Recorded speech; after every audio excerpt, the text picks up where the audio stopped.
The market is bustling in devastated Gaza City, but people are struggling. There are again shortages of some goods and rising prices, with disruptions to supplies brought in from Israel due to the new war in the region. A shopper, Hassan Fakawi, despairs. What does the war between Iran and Israel have to do with us? Prices have doubled here. In this situation, the whole world is focused on Iran, America, and Israel, and Gaza is forgotten.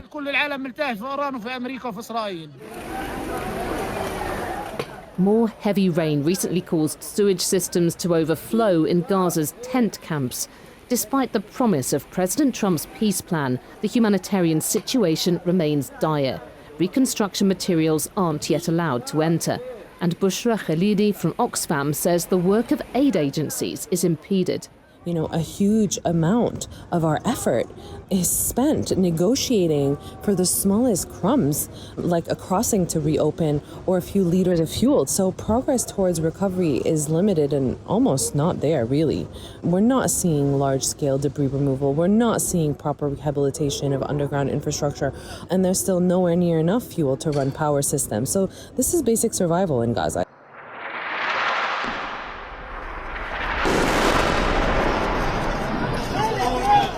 And despite a ceasefire, Israel's airstrikes in Gaza continue. Dozens of Palestinians have been killed since the outbreak of the Iran war, with children among the victims. Israel says it's targeting Hamas. Although Hamas publicly welcomed the creation of a new Palestinian technocratic committee to run Gaza, it hasn't yet entered, and there are signs the armed group is reasserting its authority. A displaced woman, Hannah, says Gazans feel frustrated. Unfortunately, no one is controlling Gaza right now, just Hamas. We pray to God that peace will be imposed and a national committee will come and control Gaza.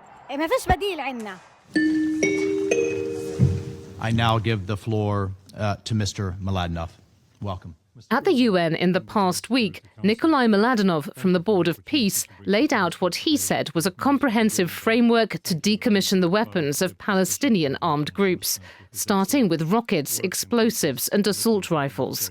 It's a crucial part of the second phase of the US-led peace plan. The laying down of arms by militant groups would represent a decisive break from cycles of violence that have defined life in Gaza for decades. The High Representative for Gaza said the choice was between a renewed war or a new beginning. For the people of Gaza, the implications are profound. Israeli military withdrawal and reconstructions at scale. But in a statement to the BBC, a senior Hamas leader accused Nikolai Mladenov of breaking past understandings and reshaping the peace process to suit Israel.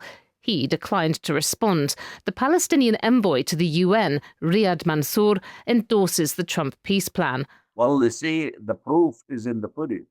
I ask him if Nikolai Mladenov's framework can work.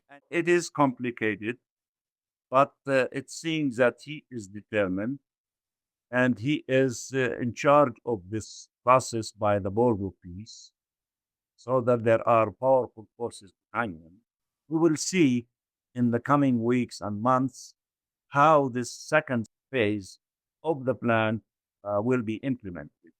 And of course, to keep the issue alive while the things that are happening in the wider region is important. At a children's playground in Gaza, there's a glimpse of the more hopeful future that a successful push for peace could bring. But for now, many Palestinians are increasingly skeptical about the prospects for the Trump plan and fearful that it could break down while other parts of the region are embroiled in a new war.